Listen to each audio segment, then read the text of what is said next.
Welcome to the Inner Child workshop.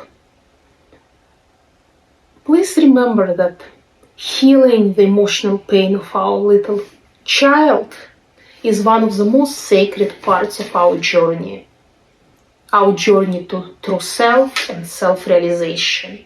And I will invite you to go on this journey with open mind, gentle heart, and lots of self-compassion. Please listen to this presentation in its entirety before attempting doing any exercises that you received in our PowerPoints, and then I will go over at the end of the session. And remember that our individual session will have time to fine-tune all these exercises to your own needs. We'll dedicate probably a couple of sessions just to this work. But now let's talk about why this work is so important for us. And here I will explain you the concept of the inner child, the concept of healing this inner child by reparenting, why we need to do it, what it means, and how to do it. So, why the inner child work is so important to our overall well-being and to our overall healing. Most formative years of our lives happens when we're little children. Our brain, little brain, works like a sponge. So it really absorbs all the information that coming in, all the stimuli, be it positive or negative stimuli. And the memories of the childhood, especially if this is memories of a very traumatic nature, really ingrain themselves in our brain, and they continue to influence all our life going forward. In the very sensitive moments of the childhood, we really form our perceptions of who we are, of what the world around us look like. Is it kind? Is it safe? Is it dangerous? Are we good people? Do we deserve of love and attention? Or are we broken? And that comes usually from interaction with the parents, with friends, with protective figures who nurture us, who don't nurture us. So basically, by certain times in childhood, we form a conception of who we are and what the world around us looks like. So the importance of inner child work for the overall well-being is to help ourselves now to change some certain painful beliefs that are not helpful to us as adults. So these beliefs might be called negative cognitions. And beliefs that are helpful and positive and adaptive we can call positive cognitions. And we will talk later in our work together, we will definitely talk about specific ways of how to change these cognitions. But for now, the first part of changing the unhelpful beliefs, the painful beliefs that don't serve us, is to establish trust and safety with that frozen part of us that's called a little inner child. What is the inner child? Inner child symbolizes this part of our emotional self from the childhood that continues to live within us and contains all our childhood memories, the experiences, some unfulfilled needs, and some emotional scars. In many cases, some traumatic memories go so deep in our subconsciousness that they get frozen in a way, and we don't even recall them. Or we might recall the memory, but our feelings associated with this memory get frozen, and we cannot recall any feelings. Yet, all this energy that our feelings, all this pain from a childhood does not disappear anywhere. Because as you know, energy just doesn't disappear unless we consciously process that. So unless we consciously process our pain, this energy is stored in us, either so deep that it subconsciously will affect our thoughts about ourselves and our behavior, and or just break through in some emotional outbursts that come from nowhere, or in some extreme cases, even in unknown physical ailments that cannot be understood, that can be also pain from childhood coming through. Okay, and there is a body of thought that now that some physical ailments can be at least part stimulated by unprocessed emotions. But that is outside of the scope of this presentation. So if you're interested, we can definitely talk about that in our individual sessions. So how do we heal? How do we heal this inner children in us? By a concept that's called reparenting.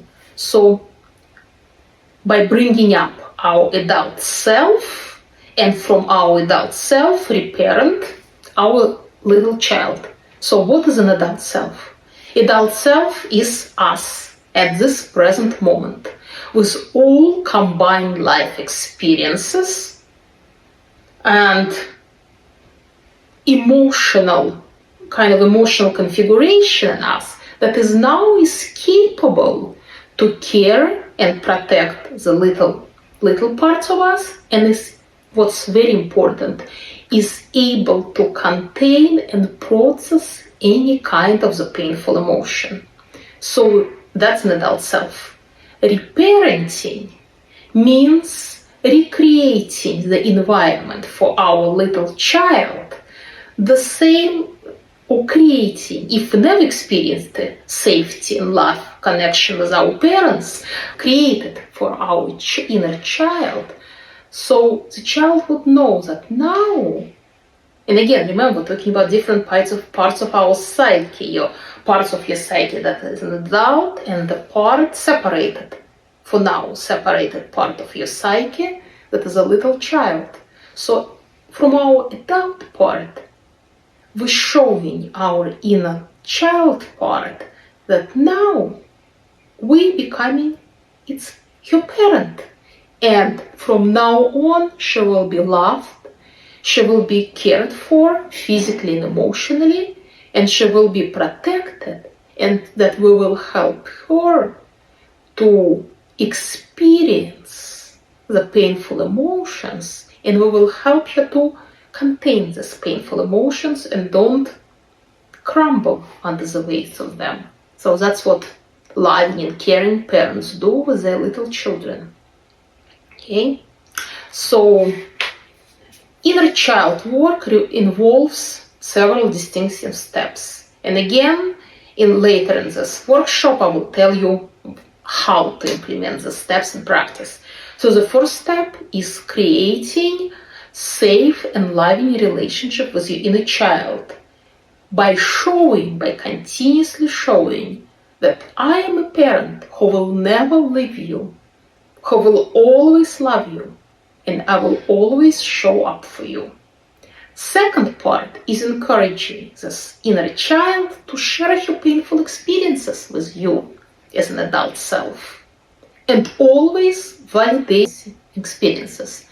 Third part is helping the child to bring up this painful emotion that has been frozen in her for all these years, and experience them in a protected, loving atmosphere within your relationship with this child. And the last step, which will go on for a while, maybe throughout your whole life, is to compassionately comforting the child, comforting her, and letting her know that she is always protected by you, that you always, no matter what kind of feeling she experiences, no matter what kind of memories she had. She's loved, supported, and validated. So on psychological level, what happens? The child part self kind of gets thawed up. She refreezes. She becomes more liquid, more malleable. By releasing the pain, start trusting you and becoming more flexible and malleable. It integrates eventually. It integrates with your adult self. It kind of grows up. It doesn't have to be separated from your adult self anymore. And so this way you become a whole adult with maybe some childhood memories, yes, with childhood experiences, but nothing in you needs to be separated anymore. And that's how you become integrated. And you start living out of more adaptive, realistic, and helpful concept of who you are and what is your world is. Why is it important to recall the memories from childhood? Let's talk about trauma a little bit. How we all experience something painful in childhood. Let's imagine, and this trauma gets stored in our memories, this painful concept of ourselves go there and becomes, in a way, our reality. How this reality, and sometimes it can be very painful reality. How does this reality gets healed? We have a new information coming from outside that slowly sort of reprogramming that part of our brain that was programmed in a certain way. Until the old program, unhelpful program, can be maybe put way deep down our memory in a storage, and we might never even look at it anymore, or maybe very rarely once in a while. So let's look at the example. Imagine you've been called ugly in your childhood, and you had difficulty making friends, okay? So you created a sort of a program in your brain, which program called, I am socially undesirable, I am unlovable. And this is a big trauma, so that significantly affects your life when you were a child. But then you grow up, and something changes. You're getting new friends, and you see that these friends really care for you. And then you get partners. You see that these partners really love you. They even adore you. So this is a new information. Every new friend in your life, or every person who is interested in you and care for you, represents these bits of new information. So what happens? Slowly, these old parts, nobody wants to be friends with me, nobody cares for me, get replaced by the new incoming stimuli. This is this person who cares for me.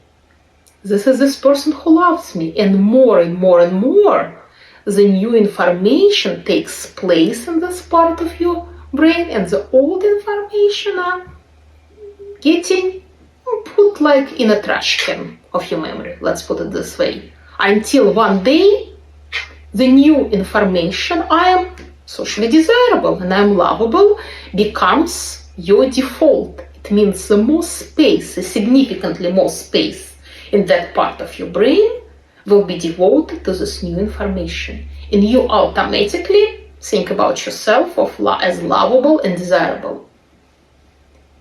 Okay. Does it happen like that all the time? In many cases it is. But in many cases, especially when some pain from a childhood cut us very deep, what we'll call creating a traumatic memories, it gets really frozen and locked in the brain. And the new information, new adaptive information cannot penetrate it. So it never gets reprogrammed. until this door to this memory needs to be consciously unlocked, so the new information will start coming in. But until it's done consciously, it will be always stored there. Why? Why is it happens? Because our system is primarily concerned with our physical survival. When a little child experiences something unthinkable to him, to her, to her worldview, or some emotion that is very, very just huge and very, very deep for a child, sometimes little children sometimes are not designed, they're not prepared emotionally and physically to experience this type of emotion or to mentalize certain events that happen to them. So what happens? Our system, again, only concerns our physical protection. So they're trying to protect this child, and the emotion gets frozen. The child will not experience the emotion, or the event will get forgotten, because the system is afraid that if the child really thinks about what's happening to her, or if she will really feel what she's feeling, she will not physically survive. So emotion gets locked in the brain, because all the internal healing, self-actualization, life purpose, of course it's very important to the system, but it always takes distant second place to physical survival. That's how we biologically created. So in a sense, our system continues to view us as little children who are not able to physically survive this emotional pain or recalling certain experiences. So that's where the concept of adult and reparenting comes in. So when we continuously tell our system, I am an adult, I am a capable adult that is able to physically survive any emotional pain, and who is able to mentally also not crumble under the weight of any emotional pain. Why? Because I have more adaptive mechanisms now, because I'm an adult. So the more we talk to our system in this way, the more system starts to trust that we're an adult, and this little child part in ourselves, this little emotional part in ourselves that got frozen, is ready to come out, and it's ready to get healed by releasing its emotional weight.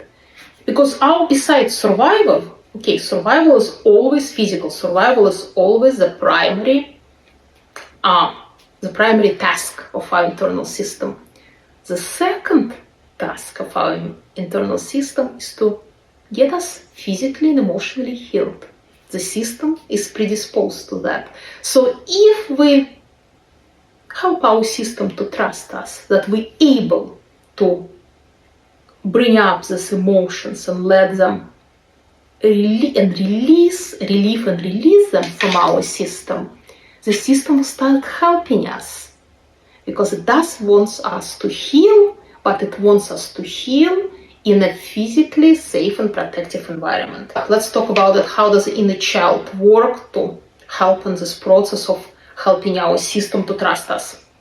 When we intentionally communicate with the inner child from our adult self, we're continuously showing our system it's safe to trust that we are an adult.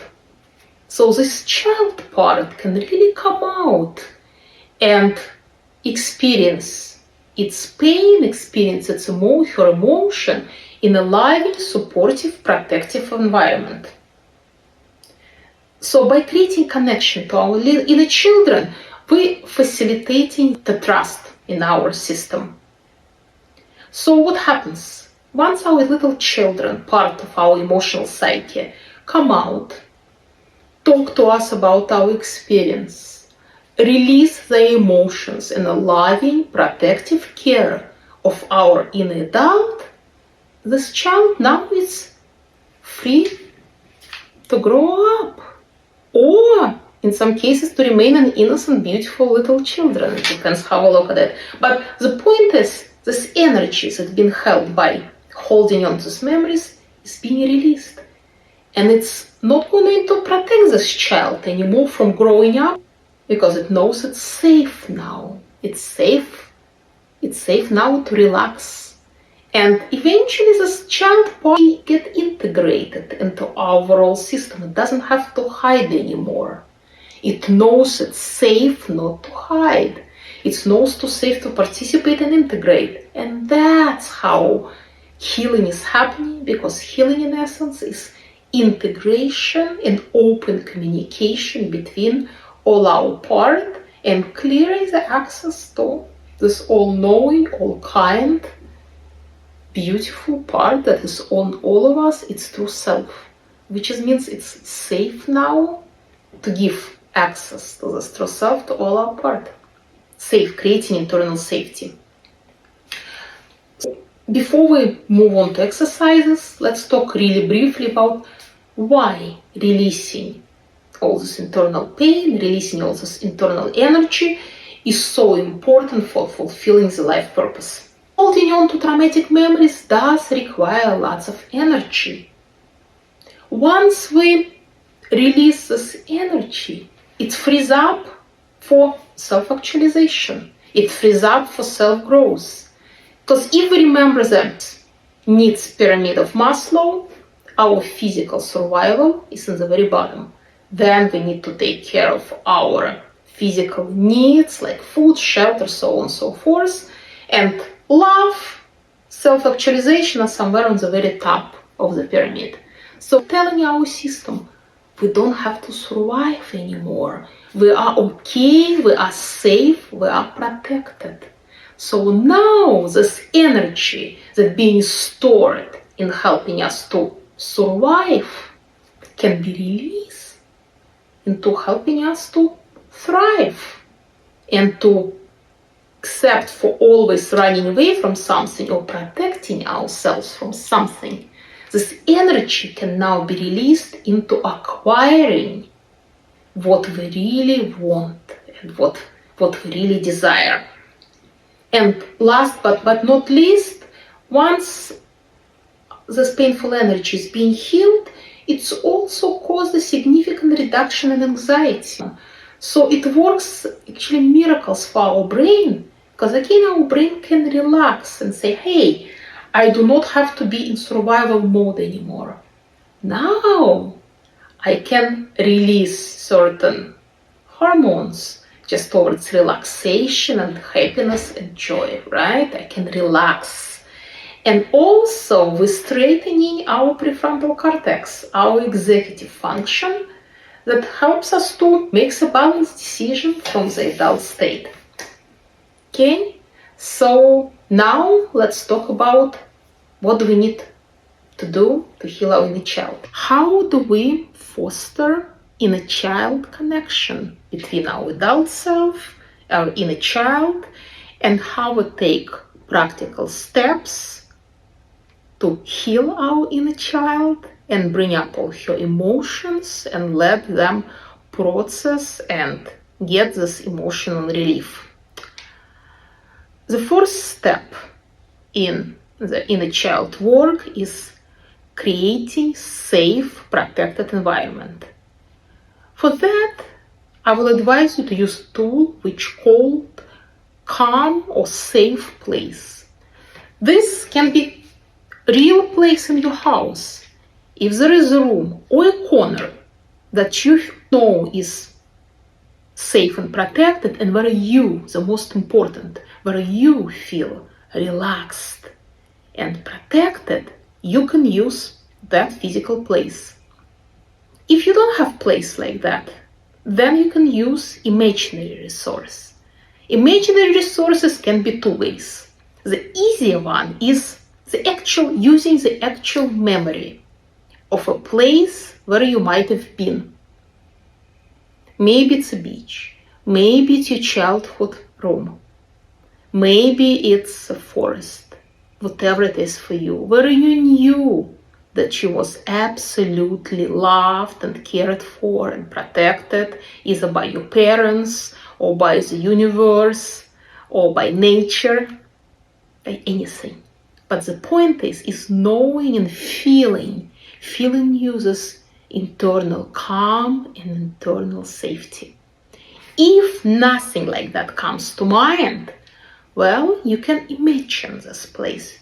You can really create the place in your mind where you think, well, that might be my place where I might be feeling completely protected and calm. Okay?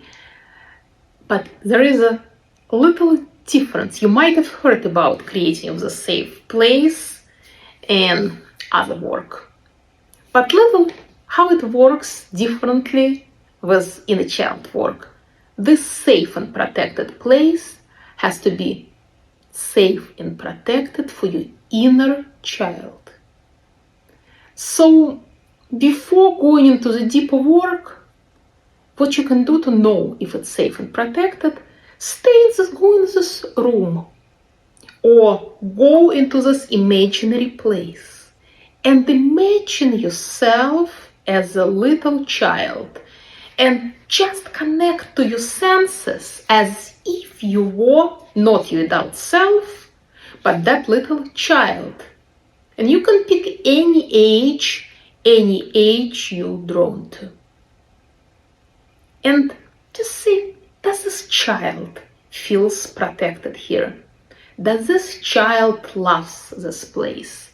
Does she feel safe? And if you feel something is quite not right, do rearrangement.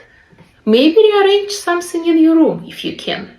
If you use an imaginary place, just see what can be shifted. Maybe the whole place needs to be shifted, or maybe some parts of this place needs to be shifted or changed or added or removed. Just play with it. But it does not really matter what the place looks like at all. What's important is what this place feels like to you when you imagine yourself as a little child. So make as many changes as you can. It does not matter until you can really feel, yes, this is safe. But don't go crazy with it. Don't overdo it, because remember, this is your place. You can always change it later. It doesn't have to be set in stone, okay? So some pictures that's made can be very helpful in the magazines. Maybe create a vision board. It's really not that important how you get there. But what's important is to create it. At least create what you might call it the first draft of it. That will be our foundation of the inner child work, and that's going to be kind of a place of safety where we, maybe as an adult, but mostly as a little child, as inner child, will come back to when we get distressed or when deep emotions will come out. But once you create this place, actually you can associate any sounds with it. It doesn't matter. There can be song in this place. There can be music. There can be nature sounds. You can later on, you can use this place even as your own anchor. When you at work or at home, when you get anxious or depressed, you can use this tool and calm down and relax. How to do it?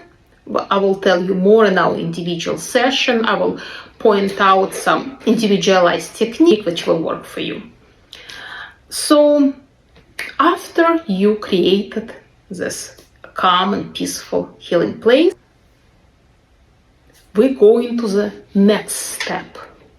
And the next step is going to be connecting with your inner child. If you already have connection with your inner child, if you know who she is, how old she is, well, you're already a little bit ahead. How do we connect with our little child? How do we even discover who she is. If you will go through this exercise that I will describe now and say, no, I still cannot do it, do not worry. In our individual session, we will go over it together, and I promise we'll make a connection. Okay? So, what we can do in the meantime? Find maybe some childhood pictures of yourself. And again, don't worry about the pictures being of a certain correct age. For now, I would say just sense, do I drawn to myself when I'm 2 years old, 5, 6, 1. Just trust your instinct. Find these pictures. See what you looked like, what your hair looked like, what you were wearing. Did you smile? Were you sad? How did your face look like? Really connect to this child. Okay? Imagine this child has an image of her. And then go to your safe place in your mind. If it's physically, if you have it physically, perfect. If you don't, no different, still perfect. As long as you have it in your mind. Just make sure this time when you go into your safe healing place is completely devoted to this exercise. So especially for the first time, I would allocate at least 30 minutes to it. If you can do more, beautiful. If you can't, no worries, at least allocate 30 minutes. And go to this common safe place, feel calmness in your body, just feel your body, and then in your mind's eye, imagine this child, this little girl who comes in a room, who is in a room with you, who is you at a certain age. See in your mind's eye what she is wearing. What does her hair look like? Okay? What her eyes look like? And connect to her and see, is she smiling? Is she sad? What is she doing? You might see her sitting right next to you. You might see sitting here in the corner. You might see her running around or crumbled up in a ball. Just notice. Don't make any judgment. The first part will need to kind of see if this place where we're at is completely safe for this now really imagined girl. I know we already done it before when we imagine ourselves as a child, but here is a time to triple check on it. So in your mind's eye, just ask this child, how are you feeling, honey? Do you feel safe? Do you feel peaceful? And sense in you the answer. If she says, yes, I am safe and peaceful, good, just leave it there. If you sense the answer is anything different than that, ask her, honey, what do we need to change? Tell me what needs to happen for you to feel safe and peaceful. If she answers, just do it. You know, remember, you don't have to arrange your whole room. You don't have to buy all the new furniture. You can do it in your mind's eye. You can reimagine this room with the changes that this girl might tell you. Or in your safe place, if you, as example, sitting on a beach, and you sense the girl say, well, I want a certain toy with me. In your mind's eye, bring this toy to this place. Or if you sense your little girl wants some music to be played, then in your safe place, when you go there, play this music. There is a chance you might not hear anything from this girl. What it usually tells us, if nothing comes up, it usually means we're very much disconnected with the part of ourselves. Most likely something happens that hurt us. And we're not ready to go there yet. It's okay. Be kind to yourself. Don't force anything. So in this case, just stay there. Just tell this little girl in your mind, it's okay, honey. If you don't have to tell me anything you don't want to. You tell me when you're ready. But know that I am always ready to hear. So, honey, here, and you say it in your words. You say it in any way you feel called to. Honey, I'm gonna stay with you here for this half an hour. You can talk to me if you like. You can come to me anytime. You can tell me what you need from me.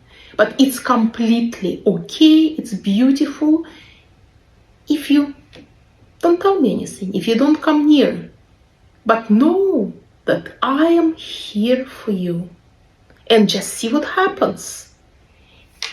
If this girl comes to you, you might ask her also, can I do anything to make you feel better? And listen to the answer. If she says, well, take me on your lap or sing to me, play with me, just do it in your mind's eye. If there is nothing comes or she's very scared, she's hiding, just stay with it. Just say, of course, honey, I understand. And I honor where you're at. But at the same time, know that no matter what, I am here for you. And stay with her a certain amount of time.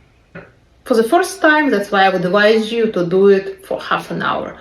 After half an hour is over, you can say, okay, honey, now I have to go back to what I need to do.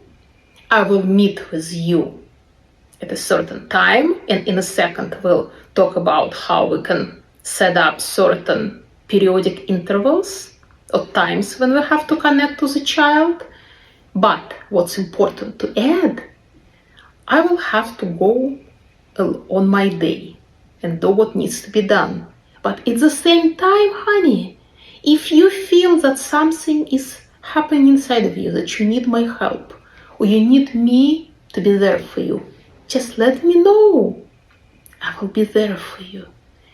Basically, we're just communicating with this inner child as we were to talk to our own 2, 3, 5, 6-year-old who might be in some distress.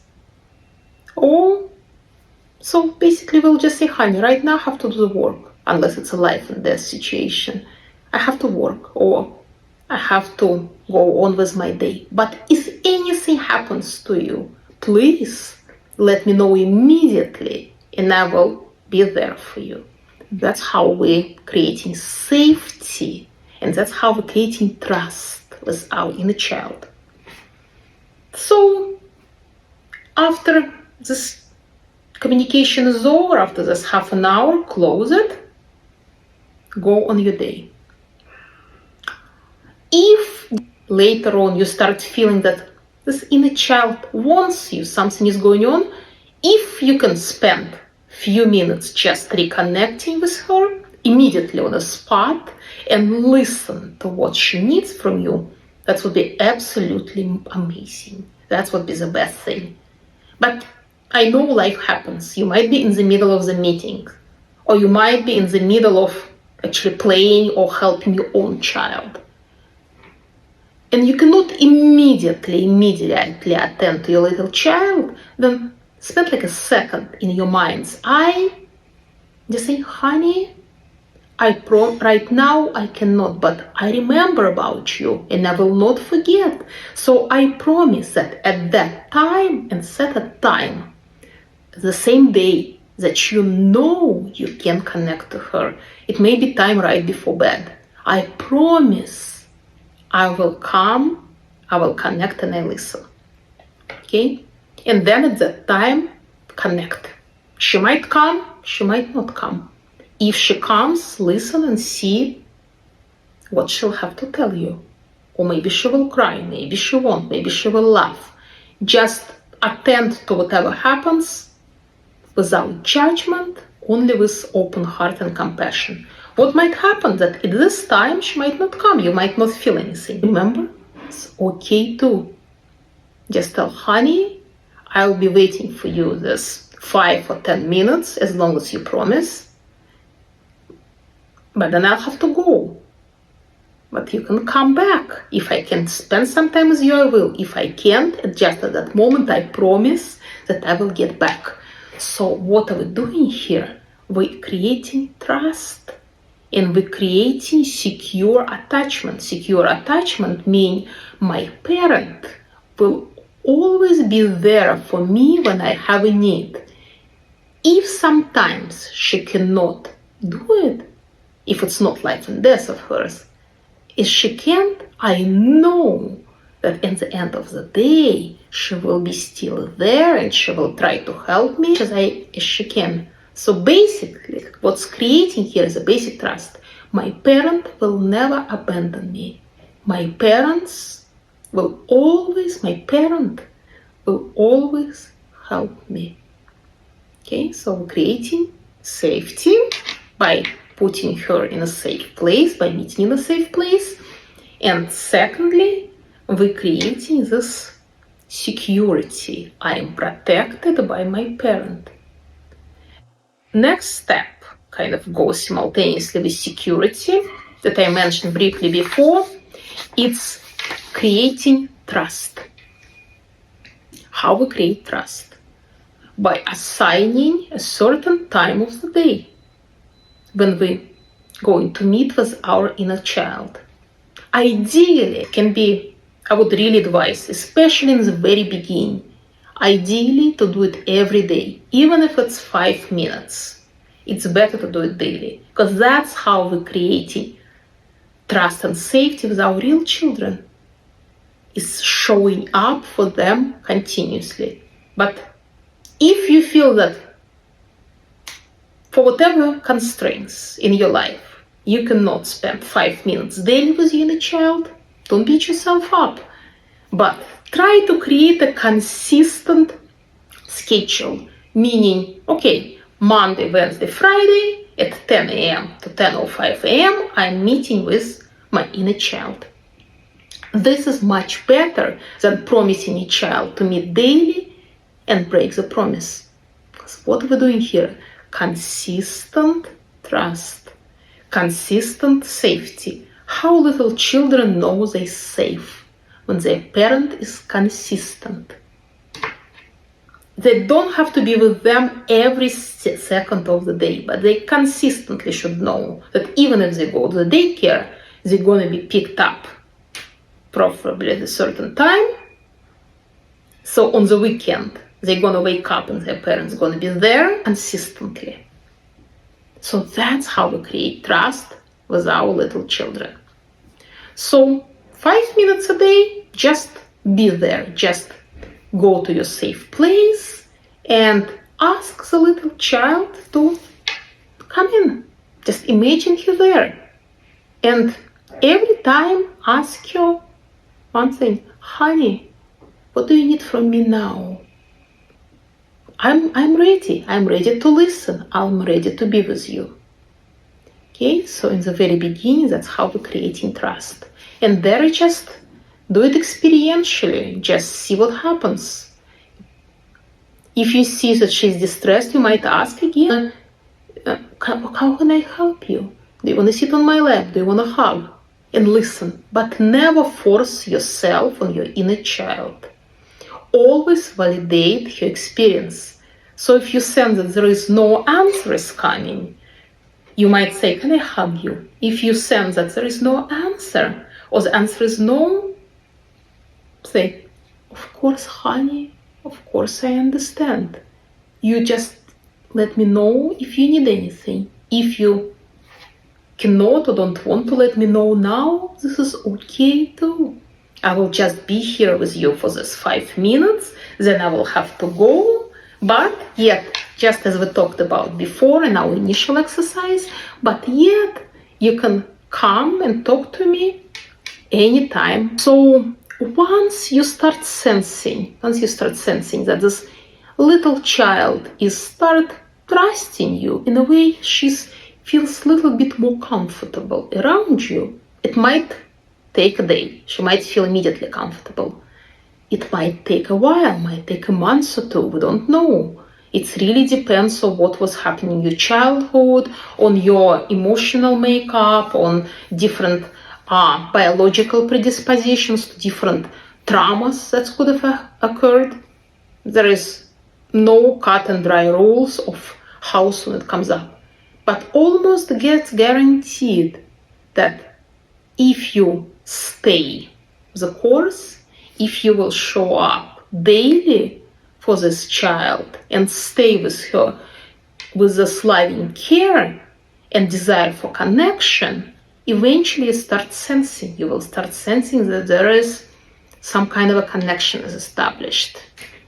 Okay? So when you sense that connection, you talk to your child. Maybe that will happen when you will sense that she is okay to sit on your lap.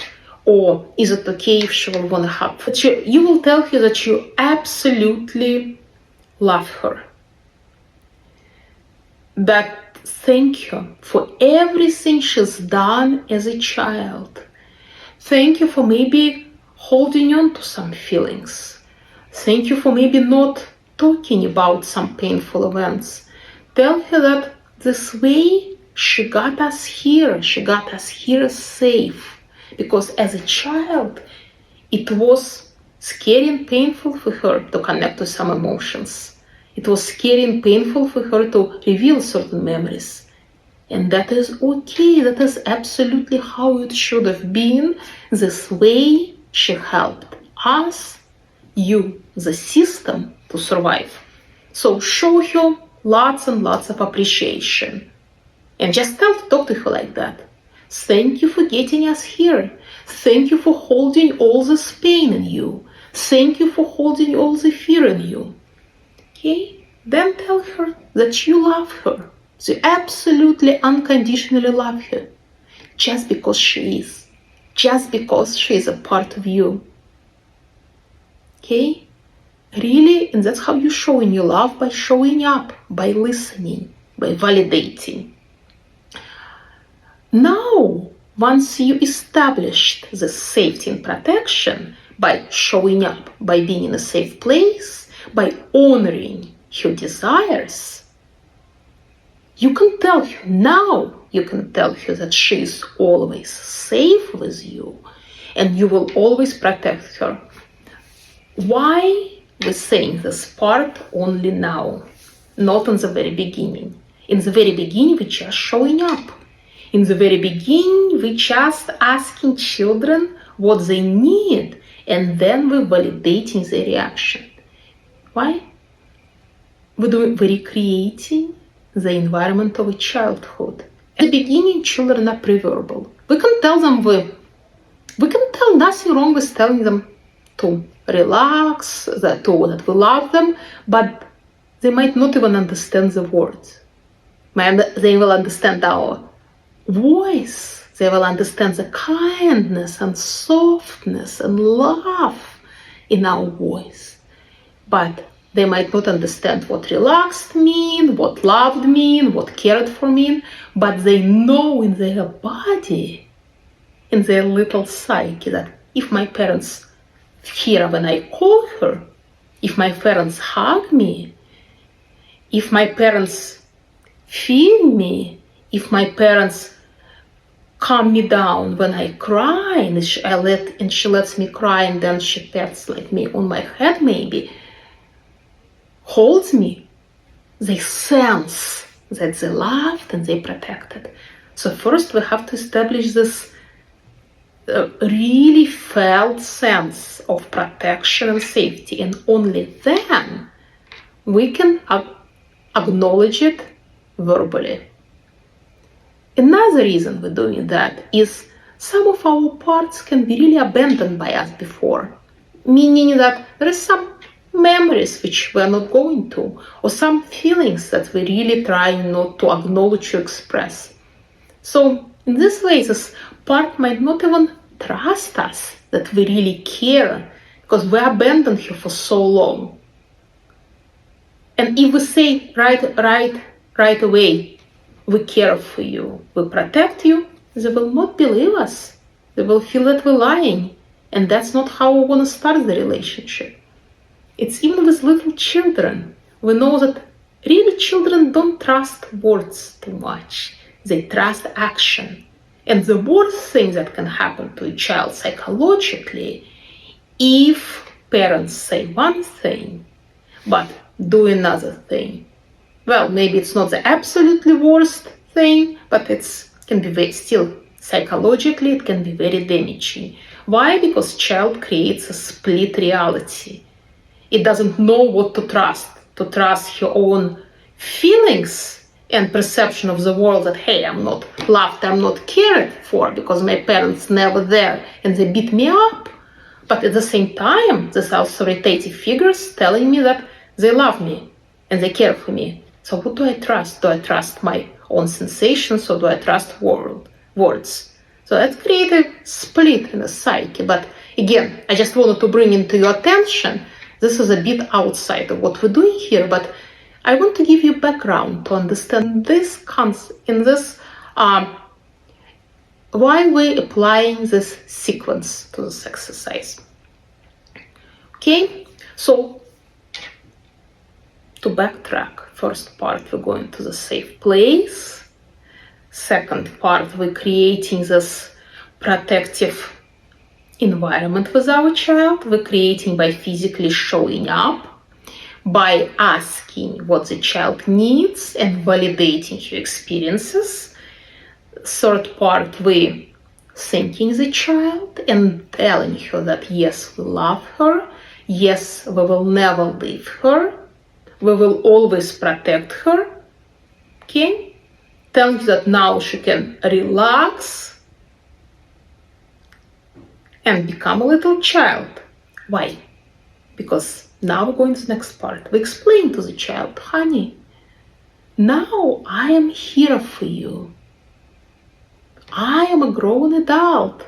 I will take care of all the adults' needs from now on. You can come and relax and play.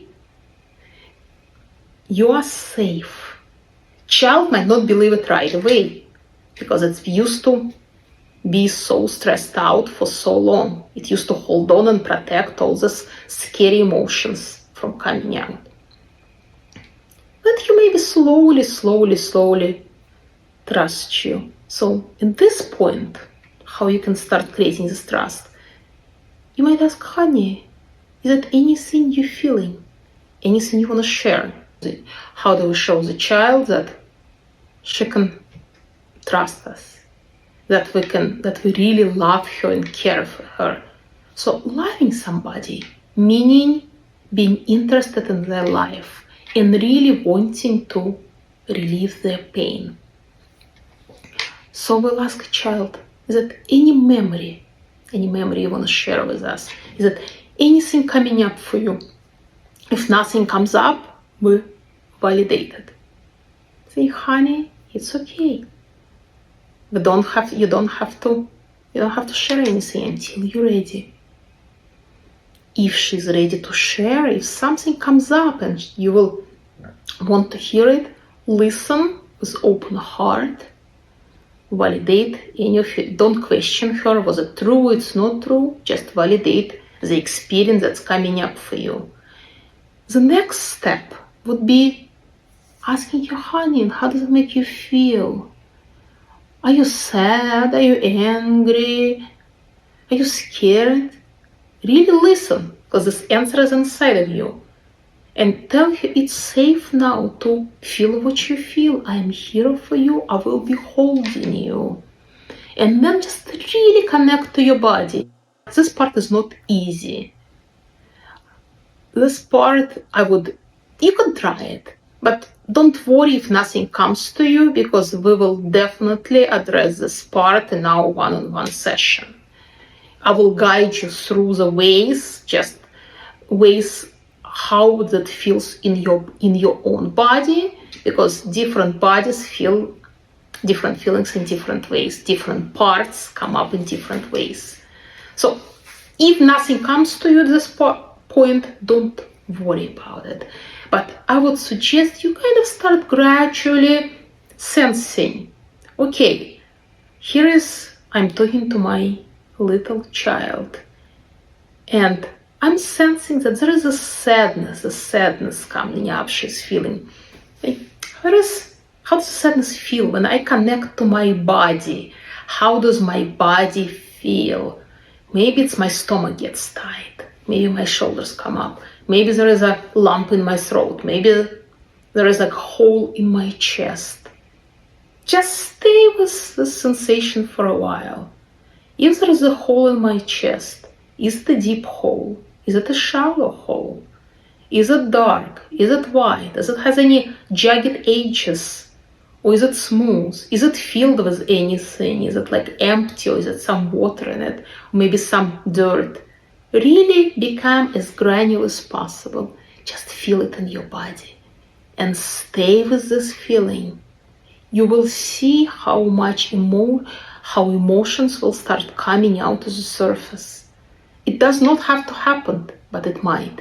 If emotions start coming to the surface, try to release them. Release them in a safe way. If you feel like crying, maybe cry. If you feel like screaming, scream. Don't analyze anything.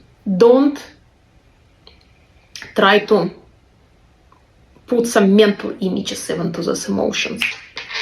Just as you can safely release them, just release them without analyzing them. Okay? Some other ways how you can talk to your little child. So that's already what we've done here. It's already release of emotions.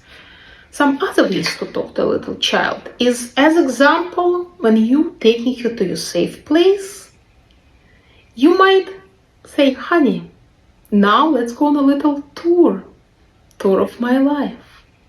So in your mind's eye, introduce this child maybe to your coworkers.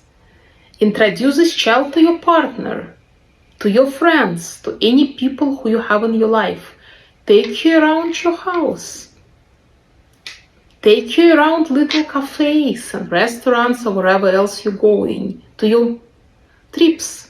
Hey, honey, look, this is me now. This is our life now. Look at that. I am responsible adult. I have people in my life who love me. I have people who I love. We have roof over our head. We have food. We can even choose what we want to eat. We can choose where we want to go. How awesome is that? So what we're doing here, we're revalidating to our little child, showing you over and over and over again in practice that we are really adult, and she grew up to be that person who you are now. It does create a sense of safety with a child that yes, she might think, yeah, I might still feel this as part of you as a little child, but maybe I'm not anymore. Maybe I am grown, so it's safe for me to behave like a grown adult. And a grown adult can do what? She can contain and express and survive. Remember our survival. Survive painful emotions. Okay? So this part, which I will recoup now in a second, is the absolutely main necessary part of the inner child work. This is very important. So let's go over it again step by step. First part, you are creating the safe space in your mind. You imagine yourself as a little child and adjusting the safe place to feel calm, safe and peaceful to that little child in you. Second part, you either looking at childhood pictures and visualizing yourself as this little child, or you're creating a mental image of yourself as a little child. Age does not matter. For now, just go with whatever you're called to emotionally. After you have a mental picture, or real picture of yourself as a little child, invite her to your safe space. First time, spend 30 minutes with her in this safe space. If the image is very vivid, if she will see you there, you can ask, honey, what can I do for you? How can I be with you? And sense if she can say something and feel something. If you feel like she's withdrawn, just let her be. But make sure you stay this 30 minutes and tell her, honey, I love you no matter what. You're wonderful, a beautiful girl. I will just be here with you and I will wait. If you feel comfortable, come to me. Tell me what you need from me. If not, this is okay too. I will wait. Okay? After this first time, we set up sessions every day for 5 minutes, where we go through exact same exercise. If we cannot do 5 minutes a day, set up the schedule that works for your life. The important part is, please stick to the schedule. In a couple of weeks, after we fulfill our daily sessions, we can go on to the next part, is talking more closely to this inner child and having more in-depth communication with her. The first part of this in-depth communication, we need to really thank her and validate all her childhood experiences by telling you, honey, thank you for behaving like you behaved when you were a child. Thank you for everything that you've done for us to take us to this part. So this way we're helping the child to overcome certain shame or guilt towards some childhood experiences. Just let her know, no matter what you've done it in an absolutely perfect and beautiful way. This way you helped us physically survive. This is a necessary first part, is a validation and appreciation. Validation and appreciation. Next part in your conversation would be telling your honey, now we got reconnected. You know now, hopefully you know, that I love you, that I will never leave you, I will always protect you. I'm an adult. You can become a child and relax. I will handle all adult responsibilities. You can take your child in your mind's eye through your life. Maybe it will help, this exercise that we discussed before. Take it through your life, reinforce what she's telling her about you being a responsible adult. And as the next part, you might start asking her to share any memories with you. When she shares a memory, validate it. She doesn't share a memory, validate her again. Then you might ask her to share any emotions with you. Validate all emotions. Validate what she's sharing with you. And in the next step, try to connect to these emotions once they come up for your little child. See where it is coming in your body. And stay with this emotion, send them. If they come up, come out, don't hold them back. I would say not, just let them process through you naturally. If you need a cry, cry. You need a scream, scream. And again, if this part is kind of little obscure to you yet, don't worry, this is the one which we're definitely gonna talk about individually, okay? And this is a work, and that is the work. So what this work shows us is now we're reparenting. Remember reparenting. We're reparenting our little child. So we're becoming this ideal, or what we will call therapy, good enough parent for a child, meaning we are there for a child. We're validating her, we show her our unconditional love, and we're creating a space where it's safe for a child to share some painful events in her life, and it's safe to share her painful emotions, so she can unburden, relieve these emotions, and move on with your life unburdened. So that's unburdening. That's what we're trying to create for our system. It's just like a little child who gets maybe into some painful experience in the kindergarten, comes to a parent who she trusts, who knows that will support her. She can tell what happened. And the parent will encourage her. The parent usually will ask him, how does it make you feel, honey? How do you feel? And the child might say, oh, mommy, I'm just so scared. Oh, mommy, it just hurts so much. And the parent will ask, what do you do? What do you want to do? Do you want to cry? And she might encourage you. If you want to cry, can you cry? You want to scream, you scream. So, and if the child cried spontaneously, the parent will say, of course, cry it out, honey. And then the parent will say, I'm so sorry that happens to you, but you know that you're a wonderful little girl. You know this is not true, what they said about you. Or what happened to you, it's very painful, but it doesn't define you, it doesn't make who you are, depending on age. But the message is, no matter what happens to you, you are wonderful, loved, amazing little child who does not deserve to be in pain. And I'm, as a parent, I am here to help you heal from this pain. So that is the message we're sending to our inner child. Okay, now I want to take you through some other ways of connecting with your little self that I find helpful in my practice.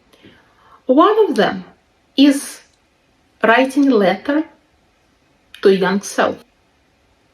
Just imagine that you are a parent to your younger self,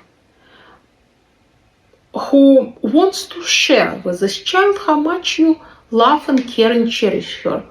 So you will just write a letter, but let's make this letter age appropriate. So if at this point you connecting to a 4-year-old, write a letter as if you were talking. If this 4-year-old can, in your imagination, if she can read, write a letter if she could read. If you feel, well, she cannot read yet, just write a letter in a way how you would have told her so, but you write it. And don't type it.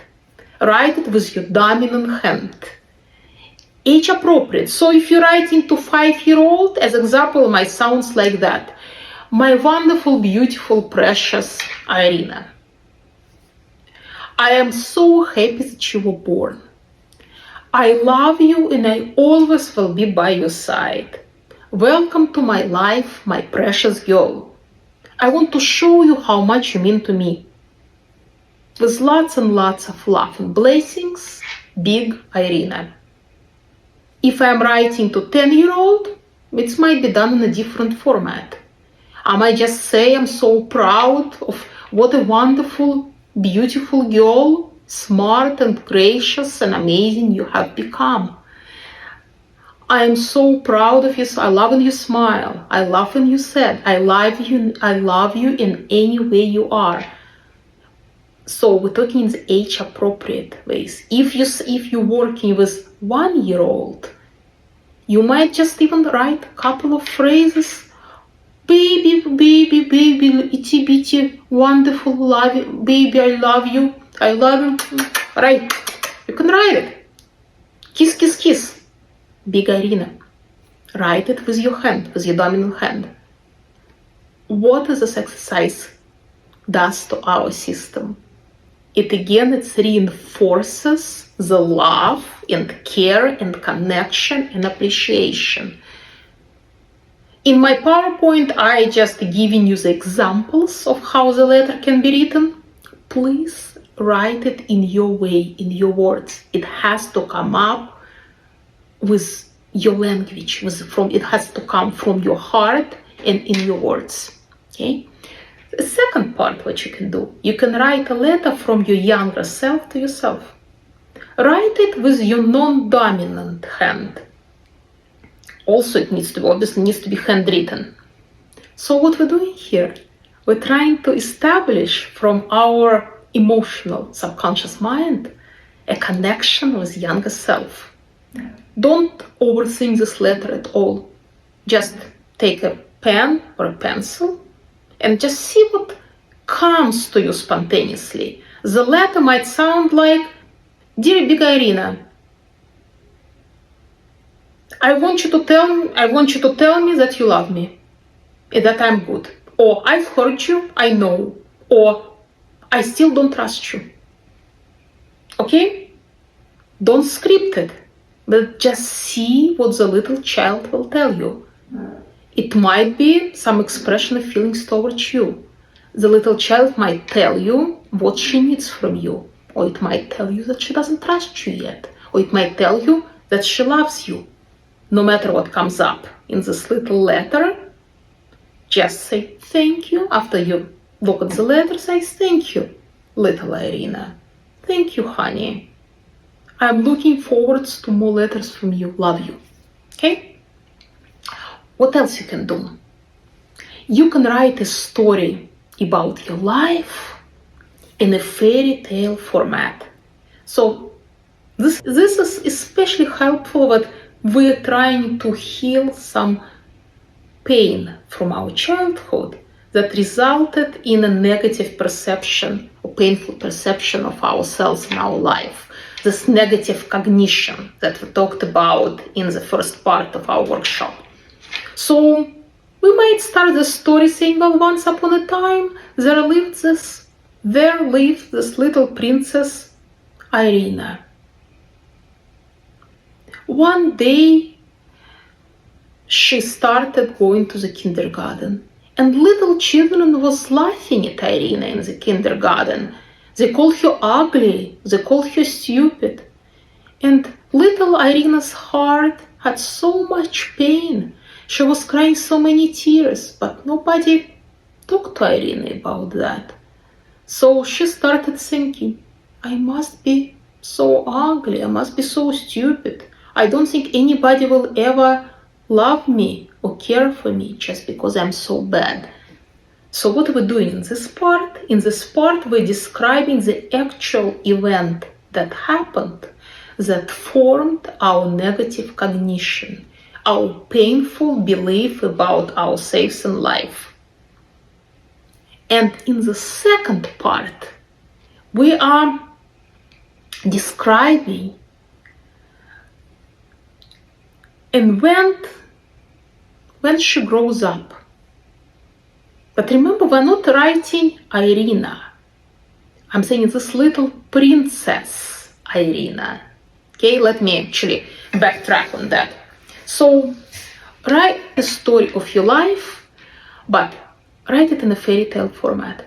When I'm saying in a fairy tale, if I am writing about Irina, I am not saying just Irina. Say something, there is once upon a time, in a kingdom far, far away, lived the little princess Irina. But she didn't know that she was a princess. She thought that she was just a little girl who nobody cared about. And when Irina went to the kindergarten, children were laughing at Irina and telling her that she's stupid and ugly, because they didn't see Irina's beautiful soul. But Irina was so little that she didn't know that she was princess. She didn't know that she had a beautiful soul.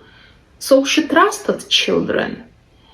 And she started believing that she's ugly, that she's stupid, and that nobody will ever be her friend, and nobody will ever love her. And that's how Irina started thinking about herself in a very painful and negative way. Okay? So what we're doing with this part? We're actually describing a certain experience in our life that happened. Okay? And we're describing the actual belief negative cognition about ourselves and the world that resulted from this painful event. In the second part of this fairy tale, we're describing what happens when Irina grew up. So it might, or when your little child grew up, it might sound something like that. But years passed by, and Princess Irina, who didn't know that she was a princess, she still thought that she's this ugly, stupid little girl. Well, she grew up, and she started college, and she got all the A's in college. She was so smart, but she never believed that she was smart, because she said, I don't know how I'm getting these A's. Maybe because I'm working 20 hours a day, or maybe because teachers feel sorry about me, but I know I'm stupid. This is so interesting. Irina still doesn't believe.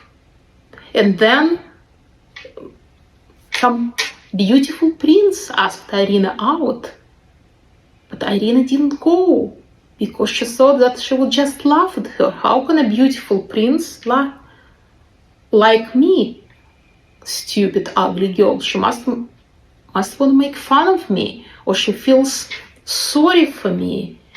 And Irina was going on with her life like that. She didn't apply for the job she wanted because she didn't believe she can get it.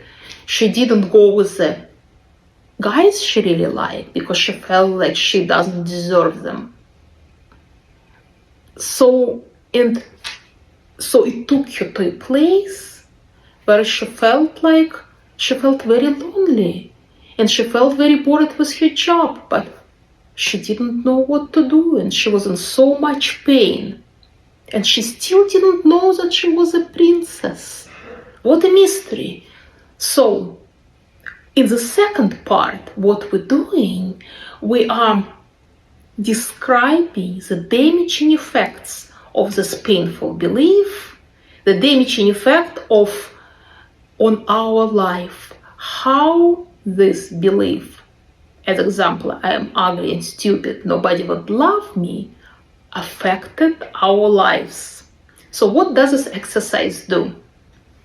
It helps us to get in touch with our feelings and then get in touch with understanding of how this painful, negative schemas, negative beliefs, cognitions of our life affect our life. Why we're doing it in the third person as a fairy tale? To detach a bit. Because if we're describing ourselves, it's really hard to be objective. By assigning it to a third person in the fairy tale format, we can go more into observer mind and detach from even events and detach even from feeling a bit. Why? So we can view them more objectively. So that is a connection. That's how we're validating the little child's pain, but at the same time, we're validating our pain as adults right now.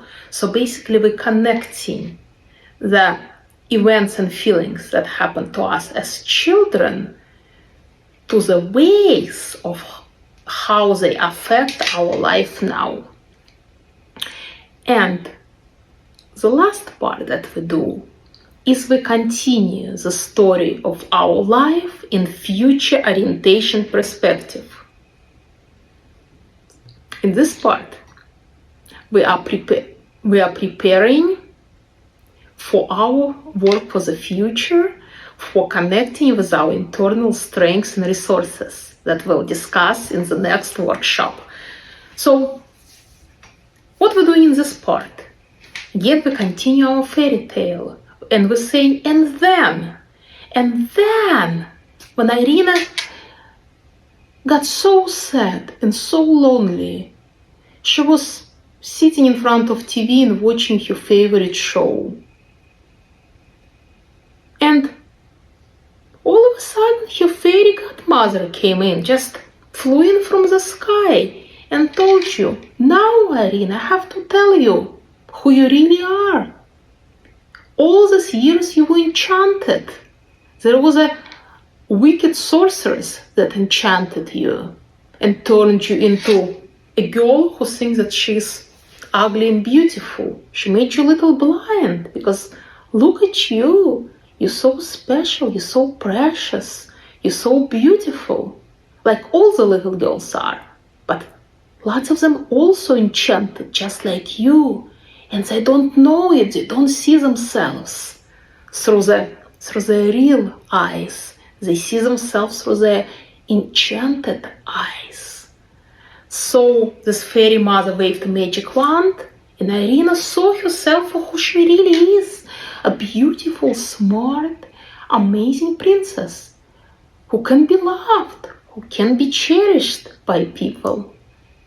And she got up from this sofa right then and there, and she called the beautiful prince who invited her out before, and she told him that she's ready to go on a date. And they had such a fun time that they decided to get married eventually, or they just had a wild sex. It doesn't matter whatever coming up in your world. And then she quit the job she really didn't like, and she applied to the job of her dream, and she got accepted.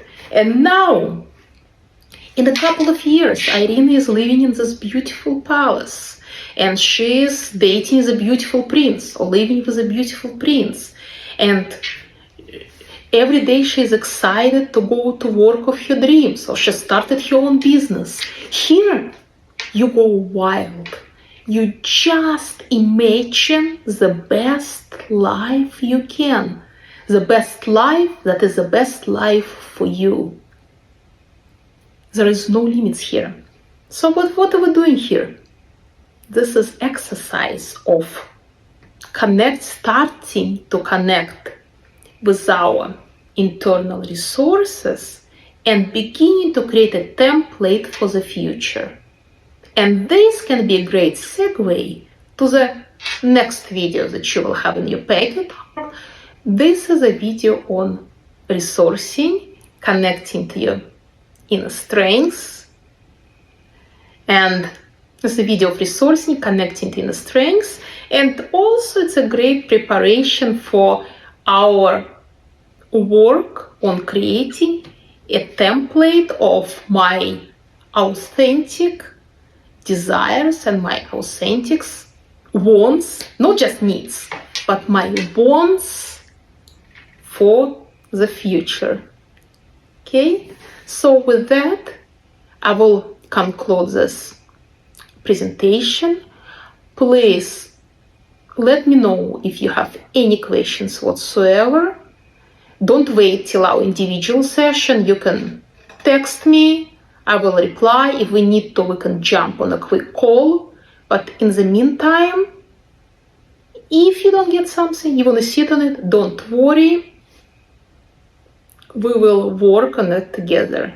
Because this part is a very integral part of the healing that needs to happen for the reconnection of our true self and consequent fulfilling of our life.